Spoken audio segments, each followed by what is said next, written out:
क्यों, कैसे उल्टी हुई थी? ये आज का नियम नहीं है, ये सनातन है, पुरातन है। अच्छा हो जाए तो हमने किया है, बिगड़ जाए तो भगवान ने बिगाड़ा है, यही तो लोग करते हैं। क्यों?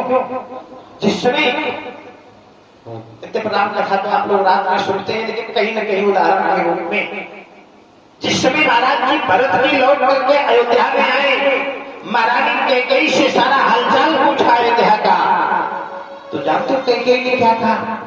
तात बात में सकल समारी, भई मंथरा सहाय बिचारी। कैकेयी ने कहा, भैया भरत, सब कुछ हमने सुधार लिया, सब कुछ बढ़िया बना लिया है। उसने थोड़ी मंथरा ने हमारी सहायता कर दी, लेकिन एक बात विधि बीच बिगाड़ी, भूपति सुरपति सदन सिधार। कैकेयी ने कहा, सब कुछ हमने बना लिया है, लेकिन एक बात भगवान ने बिगाड़ दी। बोले क्या? महाराज जी भगवान को ब्याह, दशरथ जी का जो मरण हुआ वो भगवान के द्वारा हुआ, और जो कुछ हुआ वो सब हमारे।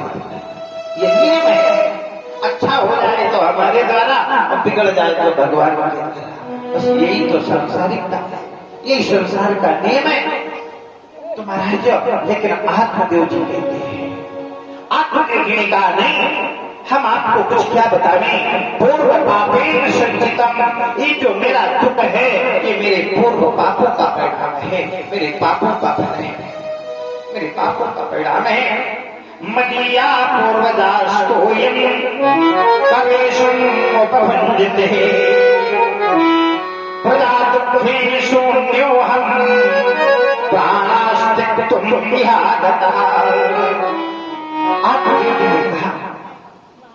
बोले प्रजाहीन, हमारे कोई संतान नहीं है, इस दुख से हम दुखी होकर के यहाँ क्यों आए? तो कहा प्राणास्त्यक्तुं विहागतः, प्राणों को त्यागने के लिए हम यहाँ आए, हम अपने प्राणों का परित्याग कर देंगे।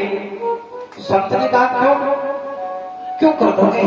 तो आत्मदेव जी ने कहा, धिग जीवनम प्रजाहीनम, धिग ग्रहम च प्रजा बिना।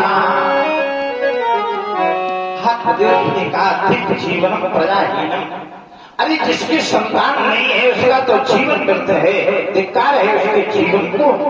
और जिस घर में छोटे छोटे बच्चे नहीं है वो घर धिक्कारने योग्य है। धिक जीवनम धिक ग्रहम, वो घर धिक्कारने योग्य है। और कहा, बोले धिक धनम चानपत्यश्च, धिक कुलम संतति विना। अरे वो धन धिक्कार है जिस धन को भोगने वाला कोई नहीं है। और कहा कि वो कुल धिक्कार है जिस कुल को आगे चलाने वाला कोई नहीं है। इसलिए मैं प्राणों का परित्याग करना चाहता हूँ, इसलिए मैं प्राणों को त्यागने के लिए यहाँ आया हूँ। और इतना ही नहीं के पालते या मया धेनु सामंध्या सर्वथा।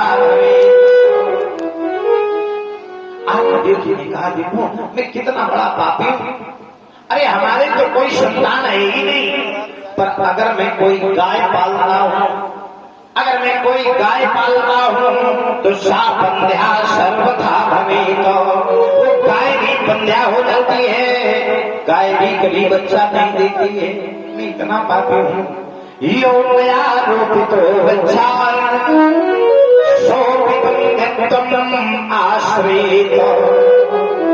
आत्मदेव जी ने कहा, अपने हाथ से मैं कोई वृक्ष लगा देता हूँ, अगर मैं कोई पेड़ लगाता हूँ तो उन पेड़ों में कभी फल नहीं लगते हैं। मैं इतना पापी हूँ, इतना पापी हूँ, इसलिए मैं अब प्राणों को त्याग देना चाहता हूँ। मैं मरने के लिए यहाँ आया हूँ। संत ने कहा, देखो मुंच ज्ञानम प्रजारूपम बलिष्ठा कर्मणो गति।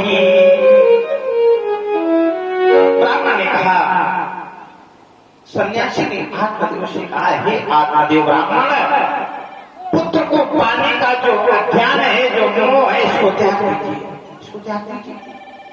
आत्मदेव ने कहा क्यों? बोले सुन विक्रमया